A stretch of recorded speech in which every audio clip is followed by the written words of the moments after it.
गांव के कोने में एक लड़का रहता था। उसका नाम अर्जुन था। अर्जुन गरीब था, लेकिन उसकी आंखों में सपने और दिल में मेहनत का जुनून भरा था। दिन रात खेतों में काम करता और जो भी कमाता अपने बूढ़े माता पिता पर खर्च कर देता। लेकिन जीवन कभी सरल नहीं था। जब अर्जुन जंगल में लकड़ियां काटने गया तो उसे एक बूढ़ा साधु मिला। साधु के कपड़े फटे हुए थे, लेकिन उनके चेहरे पर शांति और ज्ञान का तेज था। साधु ने अर्जुन से कहा, बेटा, क्या तुम मेरी थोड़ी मदद करोगे?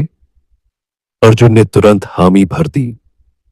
उसने साधु को पानी पिलाया और खाने के लिए अपनी रोटी दी। साधु ने उसे आशीर्वाद देते हुए कहा, तुम्हारी यह दया तुम्हें बहुत दूर ले जाएगी। यह लो, यह चिराग, लेकिन इसे ध्यान से संभालना। इसमें ऐसी शक्तियां हैं जो तुम्हारा भाग्य बदल सकती हैं। अर्जुन ने चिराग को हाथ में लिया और साधु को धन्यवाद कहा।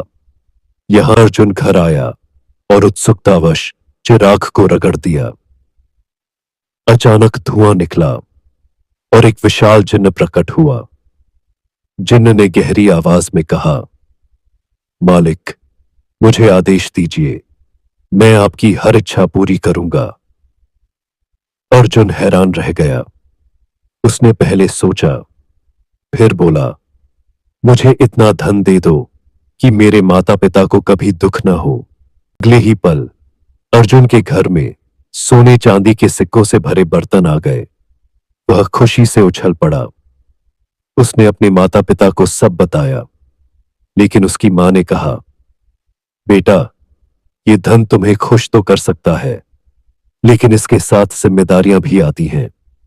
इसका सही उपयोग करना।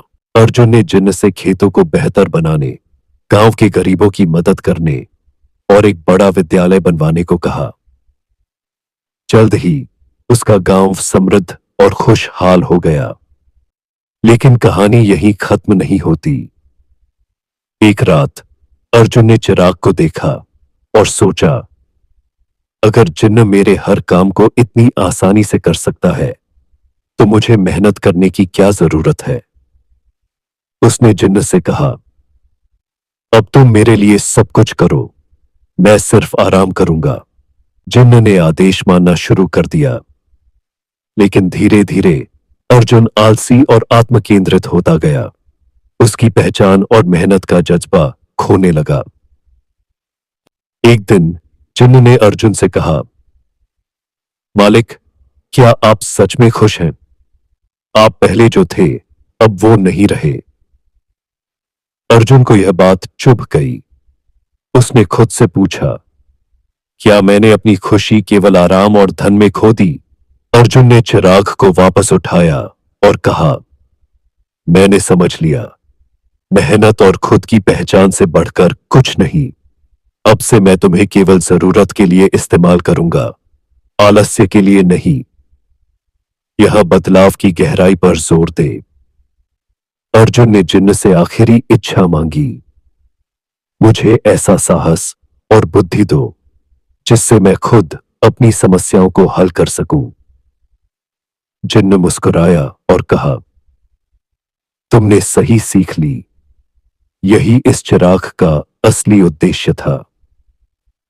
अर्जुन ने चिराग को साधु को वापस कर दिया और अपने जीवन को नए उत्साह से जीने लगा। वह फिर से मेहनत करने लगा और अपने ज्ञान से दूसरों की मदद करने लगा। कहानी की सीख, संसाधन आपको मदद कर सकते हैं, लेकिन असली खुशी और सफलता आपकी मेहनत और लगन में है।